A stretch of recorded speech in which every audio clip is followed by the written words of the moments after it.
What up, y'all? I wanted to talk to you about the narcissist and no contact.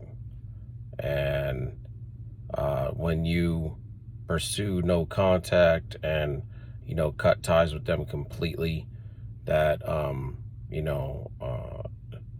course, in the beginning, it doesn't, make any big deal to them because you have gone back to them so many times that they're just so used to you coming back.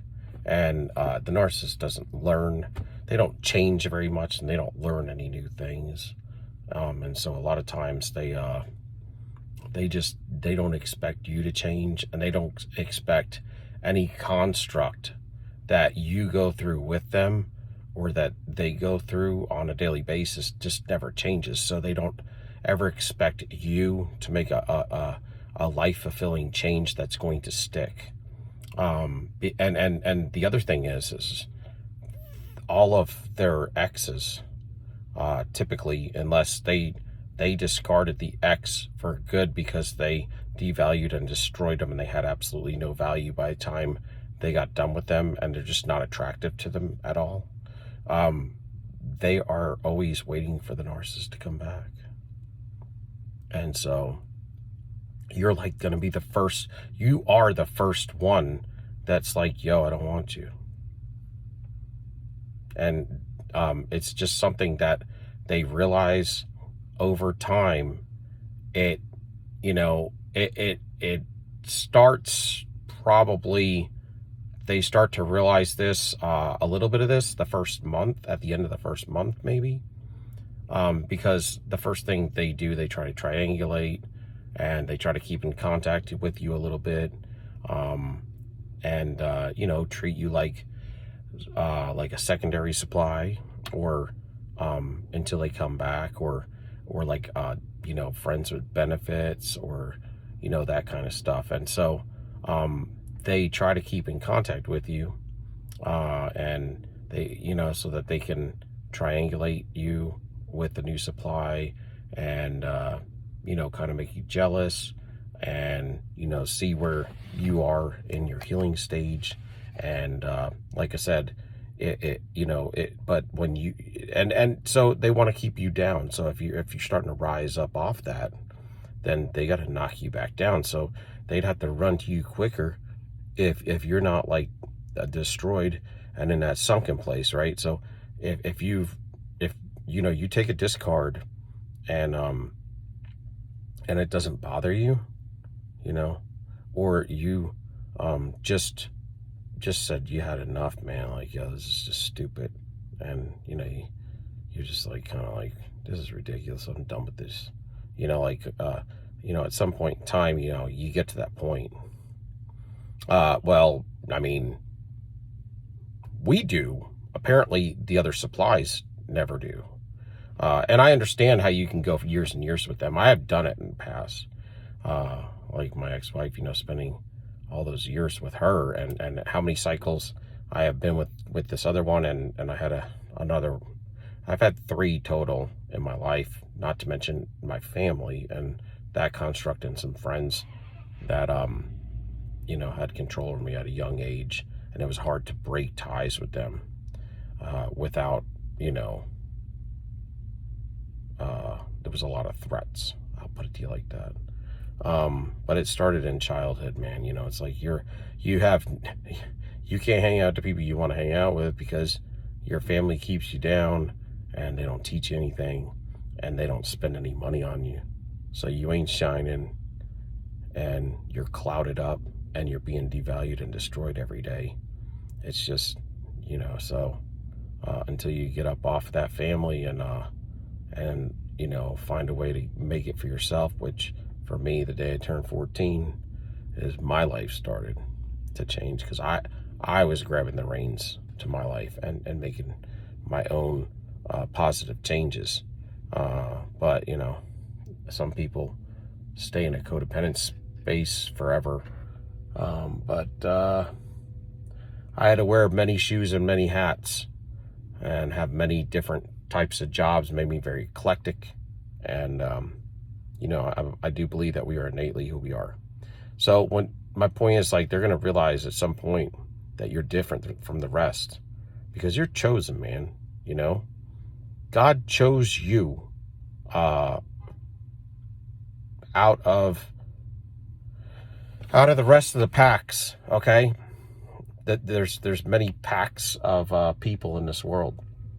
There's a lot of types, but God chose you. You know, many are called, few are chosen. And I'm not saying you all are, you know, chosen. And I mean, I'm just saying, like, I don't know. You have to be, you know, you have to be saved to be chosen, you know. So a lot of people, you know, claim that they're chosen, but they do not believe in Christ. So that's fine. I'm not putting it on nobody, but I am saying, like, you know, if you're not, you might want to research it a little bit, you know, because you might find that, you know, you've been missing out on something, because once you meet with him, you know, you can't live without him, and you find that he's everything. But so, you know, when you go no contact and you're done, they don't get it. They really don't, because they don't understand no. And when you're like, no, I'm done, you know, and every supply they've ever had, for the most part, has always wanted them. Even their ex-husband or ex-wife, they still want them. I honestly think that they still sleep with them from time to time. They definitely use them for supply. I mean, if they have a child with them, because they will try to abuse them, you know. And if they're not woke to narcissism, or a lot of times they could be a narcissist too. You know, they met when they were younger, and you know, a lot of times the narcissist will get another narcissist, and they may not like that to some degree, but you know, their new supply is really old supply a lot of times, and it's either a much more devalued or lower. They're not near the level you are, not to be cocky or nothing, but they're just not, and that's why they keep them hidden a lot of times. And sometimes they're supplying something for them. They could have a drug habit that you don't know about. You know, all narcissists are addicted to something. You know, so they're somehow getting supplied, but they also could be aware of, you know, and have some things on the narcissist that they could be keeping them down with, like information or some ways to destroy them, you know. So a lot of times they'll keep supply hidden, and they always want to look single, you know. So but a lot of times one of their supplies is always another narcissist, and that's because you know, they can deal with the chaos all the time. They could also have like an open door relationship, so they don't really like that, because they do get jealous from the other narcissists, and other narcissists gets jealous of them because they want ownership and they want you to do what you're told, but they don't want to have to live to the same rules and respect. So when it comes to two narcissists, they know they're going to cheat on each other, and that's where they get jealous and destroy each other, and they're always using each other at some point. But they may come back together if that's all they have. And, you know, they always have to have somebody. And if they don't have anybody, well, they got to stick with the narcissist until they find another supply, if depending on their supply chain or their harem garage. But when you break up with the narcissist, when you deal with the narcissist, you become, you know, one of their harem, and until you break away and decide no contact, and no contact for good, you know. But they're going to come at you, and they just don't understand how, you know, you don't want them, and, you know, you're actually healing, and you're looking good, and, you know, you're growing in life, and you are more supplied to them, but it's not to them anymore, because they ain't got you and they ain't getting you.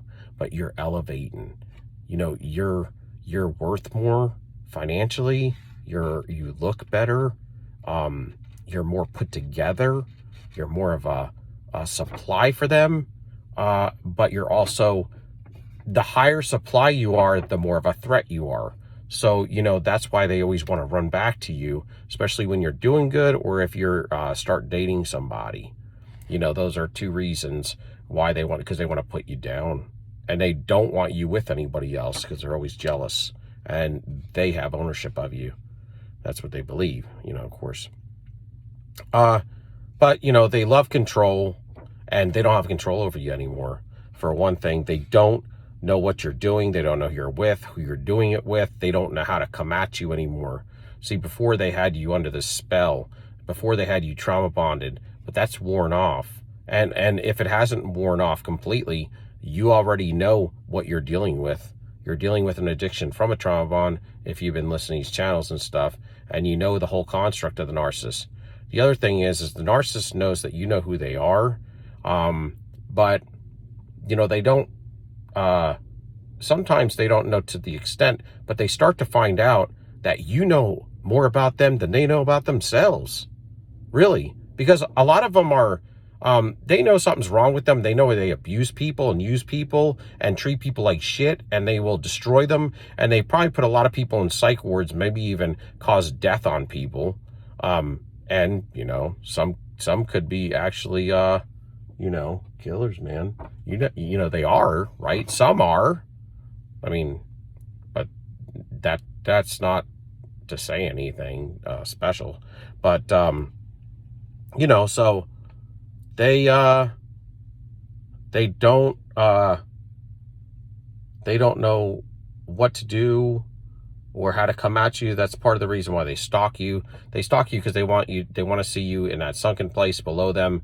Because if you're not pining for them, if you don't care about them, or you're not looking for them, and you're just enjoying yourself, having fun, if you have another, you've moved on, you got another girlfriend or a boyfriend at this point, it could be, months and months have gone by, you spend a lot of time inside doing the work, and you're healing, and you're moved on, and they don't want you happy. They don't want you above them. They want to be with you. When you're happy and you're enjoying your life, and you're like elevated and you're not in a sunken place, that's when they want you, because they want to use it. They want the supply off it, and then they want to destroy it. Well, to them, what they say, I don't know if I believe all this, but they say, they don't necessarily know they're destroying you as much as they, it just like the construct just causes all of this. And to some degree that could be true, because they gaslight themselves, and these demons in them gaslight them. I don't know how much that they know they even are possessed, but this stuff creeps in on them. Well, I would say they probably do know. It's just weird because you don't know who you're dealing with when you're dealing with the narcissist. I mean, there's so many things in there. Yeah, so they're kind of clueless, and, as far as they can be injured very easily, so they don't want to come at you if they're going to get turned down. They don't want to come at you with, if they don't really know what kind of angle to come at you with, so they'll take their time usually. But, a lot of times their old supply is their new supply, and they have to stick it out with them, because if they, break up with them, too quickly, it's going to look bad for them. And sometimes they keep it secret, because if their friends and family found out that now they're dating old supply again, it shows that they made mistakes, almost like, because why'd you go back? If they were as bad as you said they were, why'd you go back? It makes their story less real and less true. But the thing is, you never really changed. As much as you're making strides in your life, it's not that you changed. It's just that you've grown. You always were innately, like I said, I believe we're innately who we are. And so you just kind of grow. You got information and you grew. And a lot of times, that's why I always say understanding, and it says in the Bible, get wisdom, knowledge, and understanding, but on all thy getting, get understanding. Understanding is, this world changes everything. So awareness in this world is what God would call understanding. And understanding is wisdom, knowledge, and understanding, right? So, you can have knowledge about something, but until you've like walked it out or spent time really in the construct of doing the wrong thing, a lot of times, like, understanding, in the case of us, we got a lot of understanding from doing the wrong thing for so long and then finding out what we were dealing with. And so now we're walking out, like, through the wisdom that we have and the knowledge that we have. So it's like you have the knowledge, and then the understanding is to engage the knowledge in your life, and to walk in it is to be wise, is wisdom. So, yeah, they'll inquire about you. They want to see if you've recovered. They're bored with the old supply, and the old supply is never good for them. They're just kind of with them. Sometimes they, gaslight themselves to being like, I'm going to try this over. They're ready for me, because, they got to go do their check boxes and see who's ready for them to come back and who they can have fun with for a short time, because they're all old supply typically. They're not going to go, it's not common that they're going to be like going through a whole trauma bond, setting up a trauma bond situation with a new supply. They don't do that often because it does take a lot of work, and they don't like to invest. They're very lazy. So, they don't come across them very often either. So they usually have these like one-nighters and, stuff like that. And then they have the old supply, the old narcissist, the old ex-husband or wife, like just stuff like that. The guy take them on a trip for sex and stuff, but they're not going to like stay with them long, or, it's like they're not attracted to them, or, it's like they're stinky and live in a crappy home with no order. They have bad manners, and they try to tell a narcissist what to do a lot of times, and so like it's stuff that like they're usually low value. So when the narcissist gets a hold of you, like a grade A supply, they, I know y'all hate hearing that, but let's just talk it out here. You're not grade A supply anymore, okay, guys? But you were. We're talking about what you was. Okay, so, but yeah, so when they find a grade A supply, you're much different than what they're used to having, and that's why they're willing to put the work in. But when you wake up and turn over a new leaf and decide you've had enough, and you put power and you put that into motion, it's they're not used to it. They don't know what to do, man, and they're losing like a bag of gold because they spent a lot of time on you too, and they ain't getting their money back. Or they really have. They've gotten their money back probably 100-fold, already. So they can kiss your ass, They can kiss your ass, period, whether they got their money back or not. F them. But, they're bored with the supply, the new supply, old supply, whatever it is. You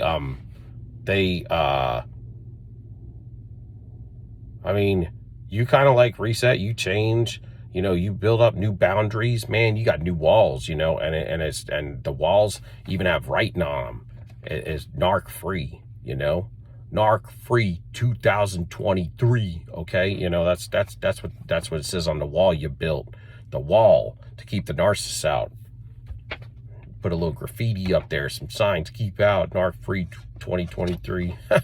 But you start shining, man. You start like,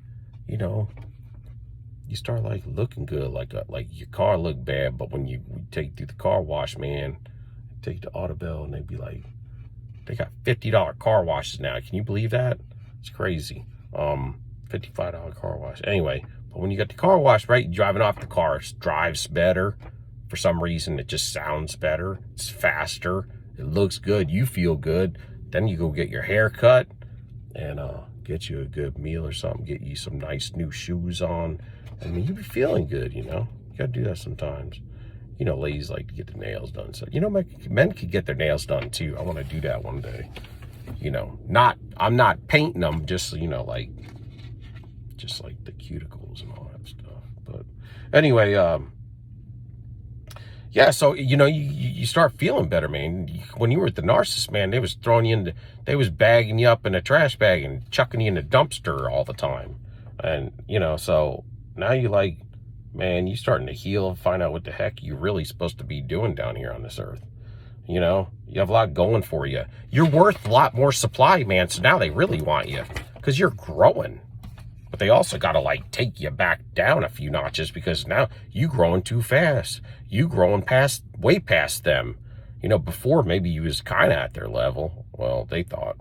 At least they brought you down that far. But, man, when you start healing, boy, you know, it's like that bar grab or that line grab, man. You go up quick, man. You know, once you be like, you're determined, you get some fire up under you, man. It starts, it don't stop. That's the thing. That's cool. It's exciting. So this is what you got to do, man. Like, a lot of people are like in this sunken place still when they get out of this. You got to be like, yo, I'm excited. You got to get excited. This is like a whole new key on life for you. You got a key to open all these doors now. But, you know, they'd be thinking about you, ruminating on you. Like you were ruminating on them. Now they're ruminating on you. You were jealous of what they were doing, you know, or, you know, because they make you jealous and triangulation and all that. You just trying to walk it out now, man. You ain't trying to make nobody jealous, but they're extremely jealous. They don't even, whoever they're with, they don't want. Because if you're happy, they want your ass bad. And, but they won't just come at you. Like I said, man, a lot of times we would hoover ourselves. So one thing you got to be is just, you got to be focused on you and not be like, when's the narcissist coming back? When are they coming back? No contact is for life, okay? So you don't need their validation and you don't need them to come at you to tell you that they want you. You should just know that you don't want them and that it's going to be obvious they want you because you're already doing 5 to 10 times better than whatever the hell you were doing before and they wanted you. Okay? And that should be your motivation. You know, you're increasing your value. And at the same time, if you want to get the narcissist back, which it shouldn't be that anything, but this would be a benevolent kind of way. So that's fine as long as it's benevolent. But you can be like, yo, I'm killing two birds with one stone, man. I'm shining. I'm growing. I'm worth more, you know, to myself and to my community. And the narcissist, every time I elevate, they want me more. And this shit burns them up bad. You know, so they just can't have you. They want you, can't have you. You know, your boundaries are strong. I mean, and you're not letting them down, man. And once you get to a point to where you break them soul ties, them curses, you're waking up, all the clouds are going away, the rumination's gone, and you're not feeling that tug to them. You don't know where they're doing what they're doing. You don't give a damn. Okay, they're gonna be like all about you. Okay, and this is when if they can't get you back, and you're the best thing ever happened to them, which is typical. Usually, a chosen one is typically the one. And you left them or you accepted the discard and you grew and no contact them and said no more.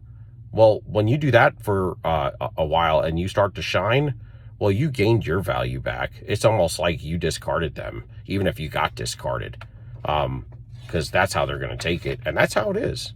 But you're a unique supply. Yes.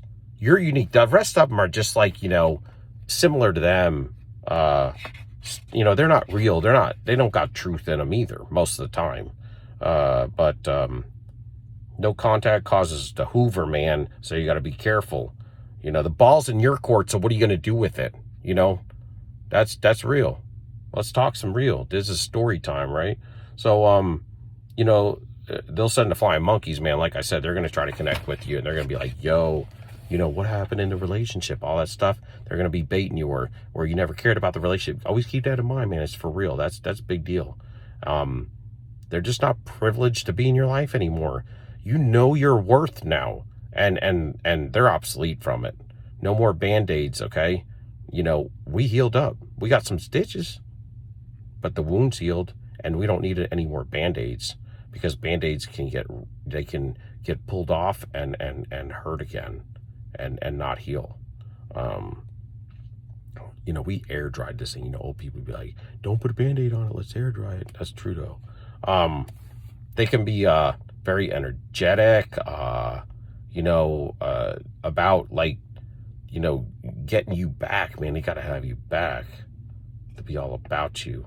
Then you'll start hearing all the sad stories from all the flying monkeys, because they'll be like, yo, your ex-narcissist or whatever, they just can't stop talking about you, man. You were the one, you're the one.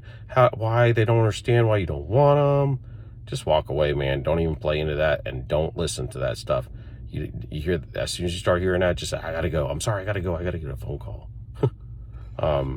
But you know, they're not happy. They're never gonna be happy, and they want your energy, man. And just, you know, let them ruminate on you, because that's how it's gonna be, man. Just, you're leaving the harem garage, or you left the harem garage. You're not their property anymore, or you never were. You know what you are? You're the nicest car in the harem garage, and when you drive out that damn thing, everybody in the harem be looking at you like, damn, there goes that nice ass car, because you were the one. You know, you were like the Maserati, you were the Mercedes, you were the Lamborghini, the Lambo, okay? You were the Porsche, you know, you were the Ferrari. They're like the Ford Escort up in there, you know. But they could be the Lambo too, but that's usually just like the narcissist chooses to be, you know, trash. A lot of times their other supply is trash too, and that's why when they get you, they almost don't believe it. They're like, man, how did I get this shit? It's exciting, and they usually devalue you a lot, and you know, you believe it for a while, you know, and I've believed it for a while, but they'll be telling you how bad you are, and how, you know, they're unhappy with you. They're never unhappy with you. They're excited to have you anytime they're with you. The problem is a lot of times you did have some boundaries, or you started to form them, because they would still be with you if you didn't question them. A lot of those other people that they have supply with, they don't question them, because they're just as toxic as they are. They'll fight a lot. They probably, if you're, you know, if you know, the male is probably hitting the female, you know, and abusive to them. You know, the male narcissist is abusive to the female narcissist. So, you know, either way, but, you know, it's none of your business, because, like, they're gonna self-destruct, and, you know, like I said, they're wearing a mask, and you can't, that mask is tight when they're 18 years old, you know, and they got vitality a little bit then, and they're pompous then and stuff, but when they 30 and 40, man, they can't wear that, and it's getting to them, and after a while, they can't wear it anymore. That stuff be coming out of them. Like I said, that trash can's gotta overflow at some point if it's never been emptied. And so they'll start, like, they rage a lot more, and then they'll be telling the new supply, why aren't you acting like the old supply, you know? And then, I mean, like, it becomes a mess, man, when you move on. And this is the reason the narcissists, like, when I told you, like, they get wrinkled up and they look ugly after a while, it's because they wear this stuff. At some point, I'm telling you, they wear it. They wear, and everybody sees it. They just look ugly. I mean, they look much more ugly to us, because we heal, and probably our physical eyes almost see them spiritually as even different. But they can't wear it. Those faces and stuff that they used to put on, those smirks and things, they end up wearing them all the time. And it's like a constant bitch face or something on a man or a woman. It's like they're constipated and trying to take a shit or something, man. And that's what everybody be seen all the time, because they can't wear that stuff forever, man. And it builds up in them. And I mean, you can't live like that. We weren't built to live like that. And that's what you get for having like demons in you, man. Eventually, the body cannot retain demonic entities forever and look good. You know, their hair be falling out, and, you know, but yeah, rejection, you know, it breeds, you know, rumination, jealousy, and it makes them just pining for you, man, on the daily, hourly. And anybody they're with, they just don't want them anymore. It's just like when the narcissist broke up with you when they first trauma bonded you and you didn't know anything about this. I mean, you didn't care if somebody handed you $10 million and a supermodel, man. You didn't care, man. You wanted the narcissist, you know? And now they're with people, man, but they are just injured, man. They are sick to their stomach, and they want you. They don't care who they're with. They wouldn't care how much money they had. They want you. And the problem is they effed up, man, and they may not understand no, but you're gonna make them understand no for the rest of their life. Because if the one time they could reflect and understand what no meant to them was the one time that their choice supply, you, the chosen one, told them no more. And they think about it every day for the rest of their life. And that's when they change their new supply into you, a version of you, because they can't get you back, and they regret it, and they love you and miss you so much. Well, they love the idea of you, right? And miss you so much that they have to turn the new supply into you, and they're injured for life. So give me a like, man, and a thumbs up. Love y'all. Stand tall, soldier up. Peace out. Give me a like, subscription, a thumbs up, and subscribe, y'all. Peace.